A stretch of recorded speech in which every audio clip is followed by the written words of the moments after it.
Welcome back to Beyond the Scrolls with Casey. I'm Hannah and this is Jamie, and we're actually missing Casey. Beyond the Scrolls minus Casey. There you go. Yeah. And we are considering a future episode where we discuss the birth of Jesus, the nativity scene, when it would have happened, how the wise men found them. And we're wondering if that's something you would be interested in. Jamie was just telling me, I'm gonna let you start because I made you stop. But what were you saying about the zodiac symbol and why Well, people? I don't know Okay, so much about exactly where the zodiac would matter exactly. And I don't even mean to say zodiac. I say that yeah, because that's just the most common way we would the understand it. reference. But the constellations, the Yes. signs and wonders in the heavens. And so while we do not ascribe to following horoscopes or anything like that, the Lord created the heaven, the celestial bodies, the Yeah. planets, stars, and all of that as we're spinning, that has a force and it has an effect and it has an energy directed to our planet in relation to the sun and the moon. And it brings about times and seasons. It brings about the tide. It brings about all sorts of things that the Lord has planned for the planet, for countries, for people, for his own will to unfold. All of the feasts and festivals of First Temple and Second Temple Judaism, which the feasts are still celebrated today, but obviously not in the same way since 70 AD, Hmm. since the destruction of the temple. But all of those things are based on a lunar calendar. So certain ones take place on the first new moon of a certain month or the first full moon of a Okay. certain month. That's why Easter changes because it's always on a full moon. I forget the name of the month. I'm going by the Hebraic words for the months, and obviously they do not coincide with ours. They're not on the same calendar. Typically, August would be the first month of the Hebrew calendar, right? So they the way I understand it, in September is Rosh Hashanah, which is when you have the Feast of Trumpet Hmm. and also Yom Kippur, the Day of Atonement, all that sort of thing. So it is the Jewish New Year, and that is when they change over the year to a new number. But This is from why. my understanding, it is the head of the year, Okay. but not necessarily the new year. Okay. I don't know. Just know we're talking, we're chit Yeah. chatting, But and what you're does that included. have to We do have with? not like researched everything to Yeah, present you sure. with something. We're just talking. But it is the head of the year, and it is when the number changes. I, Okay. So let's so go back. We're talking about April because right before we started recording, we were discussing that Jesus was more than likely not actually born in December on December 25th. It if the shepherds would have been tending their sheep, there are theories that it would have more than likely been spring or fall. And so you mentioned specifically April or September, mhm. and that was related to the constellations also. Right. Because, well, I mean, I'm just trying to think of the arguments I've heard for Yeah. one or the other. Supposedly, the first sign in the zodiac, the first constellation where it starts that year, the celestial year or something, I don't know, is Aries. And Okay. so, Aries, the sun is in Aries, in the constellation Aries, from like the end of March until the end of April, Uh-huh. around March 20th to April 20th Right. ish, something like that. So there were some sort of coins that were produced by Caesar at the time of Passover, which would have been one of the feasts that would have been taking place then. So if they were having the census, he Mm, probably would have had it during the time of a feast because people would have been coming there right. anyway. So Passover is generally In that during time. that time frame. Mhm. So that's one option, one viable, legitimate claim. And then there was some sort of, for the census, I think he produced some sort of coins and it had the ram, Okay. which is the symbol for Aries. I see. That may be all the evidence we have. I don't know, but I know those are the things that I've heard and read. in her talk. And then the other, which I think is more plausible, is basically like September 11th or like a certain time right around the Feast of Trumpets, which would be around the time of Rosh Hashanah. I think that's all the same thing. Feast of Trumpets, I know, lasts several days. Rosh Hashanah is one day. I think Rosh Hashanah happens during the Feast of Trumpets, but it is in the fall. It is in September. And oddly enough, it is under the constellation when the sun is in the constellation of Virgo, Okay. which, represents the Virgin. Oh, I didn't know that. Right. And Because also, growing up in a Pentecostal church, we didn't know nothing about well, that when then. you're using them to predict your life and to base your decisions Yeah. on and to pick a mate, if you're like using it to consult that instead of the Lord who made the heavens and the earth, it goes back to then you're Genesis going, 6. and it goes Yeah. back to Romans where you're worshiping creation. Right. Instead of the creator. Exactly. Exactly. So while it's neat and it's cool and it has a lot of plausibility, And I he mean, created it for a obviously reason. Yes.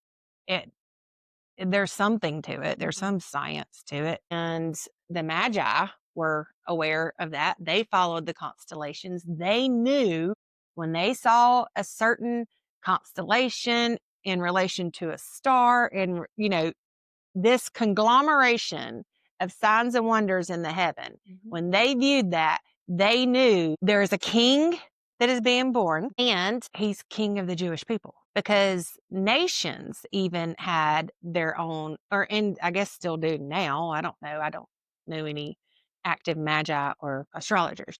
Like, I guess the United States would have an astrological sign of like when they declared independence from Britain in July, which would be maybe Cancer. I think Cancer. Okay. So maybe the US has the sign of Cancer because the sun, our closest star, was in the constellation of Cancer when our nation was born. So I'm assuming the Magi had certain constellations that were associated with certain nations and peoples and knew that certain things were happening to them based on the seasons and the signs and the wonders Okay. that they had tracked So for like years. Virgo, you're saying may have been the Jewish constellation. Is that I don't know, Or- but but there somehow was they knew. some star probably. I think. Please don't quote me on all this. I'm going only from memory. I've not looked any of this up today, but I want to say it's like Regulus, maybe. I'm not sure, but I think Regulus signifies. Please feel free to correct me if I'm wrong. Signifies a king. And I guess if Regulus, if that star was also within the Virgo constellation, which may have been the sign for the Hebrew nation, you would think the ram would be, though, right? I mean, with Abraham and Isaac and the ram in the bush, I don't know. But regardless, they saw the sign and they saw it in the heavens. Okay. And they knew, let's head that way because Something's happening. we've got to go pay our respects. They were known as kingmakers. They watched for this stuff. This was kind of their forte. This was their job. And I heard a long time ago, and I don't know if this is anywhere in any book or any historical record. It may just be folklore that's been passed down. So don't say that I'm saying this is scripture. Yeah, fact check us so that everyone in the comments can learn. It's interesting nonetheless.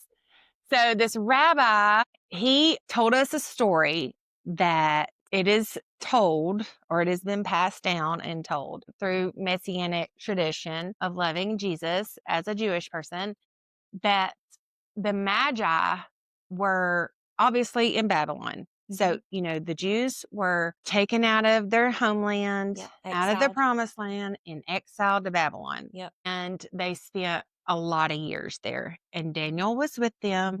And Daniel was like this with the king. He was very close with the king. He interpreted the king's dreams. He did a lot of consulting the heavens for the king and the Lord. And so he had a place of importance as a prophet of this nation that they were housing. And from my understanding, the Magi were his people. He taught them. He had a group of people, And I think I've never Daniel was thought a about eunuch, that. and Where so do you get the theory that he might have been a eunuch, or was he? he expounded on that, and Okay. this was 25 years ago Okay, I this heard this guy. story, Okay. okay? So, Daniel was a eunuch, and he did not have children. He was not a married person Mhm. who, you know, Probably had no he wasn't sexual a desire. breeder. And most people who were that close to the king and most trusted advisors Sure. were made to be eunuchs because the king didn't want them get married and going off somewhere. And he also didn't want them messing around with his wife or wives or daughters or whatever and trying to usurp his throne because he knows they're really smart and wonderful. So the Magi were trained by Daniel, and they might have been a group that were already there and already consulting this, and Daniel got put over them. And this tradition of the Magi continued for hundreds of years Yeah, afterwards beyond the as they 400 are years. waiting, because every time they would pass it on. Now, this is what we're looking for, and this is what Mhm. we're watching for, and all this sort of thing. So, the lore is that the frankincense, the myrrh, and the gold. Mhm. And I don't even know if this story is true, but it always makes me cry because if it is true, it Mhm. is so sweet. The frankincense, the myrrh, and the gold were Daniel's life's accumulation of wealth, and that he left it to the Magi, which I don't even know if essential oils last 100 years, Yeah. but it might have been that there was some money and he knew what he wanted to give them. I don't know, but supposedly it was Daniel's life's wealth. And since he had no children to leave it to or whatever, he left it in the charge of the Magi's and said that when the king is born, to lay this at his feet. Wow. Isn't that amazing? I mean, Yeah. even if it's not true, it's a beautiful story to even consider and to think about because Yeah. all the pieces are there for that to have happened, whether it's true or not. I don't Wow. So if that's interesting to you and you would like us to verify some more of that information and also cover some other interesting facts, hypothetical scenarios related to the birth of Jesus, let us know in the comments. I do think there's a lot more evidence for September than the spring, but I feel like the spring evidence is a little more tangible with the coins and stuff. I also had heard, now that you mentioned that, that sometimes in Hebrew tradition or Jewish tradition, that it was believed you died, you were born and died on the same day. Mm. And because we believe that Jesus died in the spring, that's where a lot of the theory comes that he may have been born in the spring. Also, another thing about Jewish tradition way back when in the ancient times, they believed basically your birth date was when you were conceived. Oh, yeah, that's Follow right. me. That's right. That's right. So, pretty much by the time you're born, you're 9 months old. So, if Jesus was born on September 11th or thereabouts, then he would have been conceived December 20th. Yes. Or if he was born in on December 25th, he may have been conceived in the spring. True. Could be Yeah. either. But he wouldn't have been born on December 25th because we know about the shepherds. It would have been too cold Right. Oh, yeah, in the yeah. desert True. to be out there True. at night True. because they brought the animals in at night. Very true. Yeah. And so we'll talk about what Kenneth Bailey had to say about that. Okay. Yeah. All right. Teaser.